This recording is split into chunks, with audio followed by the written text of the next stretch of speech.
সালাতে দোয়া কবুল হয়। সালাতে দোয়া কবুলের 3 জায়গা। একটা হচ্ছে তাকবীরে তাহরিমার পরে আমরা সানা পড়ি না, আমরা তো একটা পড়ি। আল্লাহর হাবিব সুন্নাহ এবং নফল নামাজে আরো পড়তেন সানা, ওই দোয়া কবুল হয়। 2 নম্বর জায়গা সালাতে সেজদায় পড়ে দোয়া করলে কবুল হয়। আকরাবু মা ইয়াকুনুল আবদু মির রাব্বিহি ওয়া হুয়া সাজিদ ফাকসিরু ফীহি দুআ।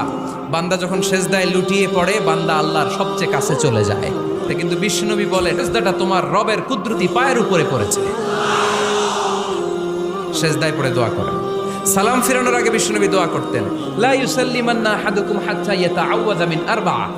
আল্লাহর হাবিব বললেন, 4 জিনিস থেকে পানাহানা আছে, আমার কোন উম্মত যেন সালাম না ফিরায়। তারা যেন পড়ে, আল্লাহুম্মা ইন্নী আউযু বিকা মিন আযাবিল কবর, আউযু বিকা মিন আযাবি জাহান্নাম, আউযু বিকা মিন ফিতনাতিল মাহইয়া ওয়াল মামাত, আউযু বিকা মিন ফিতনাতিল মাসিহিদ দাজ্জাল। আল্লাহ কবরের আযাব থেকে বাঁচাও, আল্লাহ জাহান্নামের আগুন থেকে বাঁচাও, আল্লাহ জীবন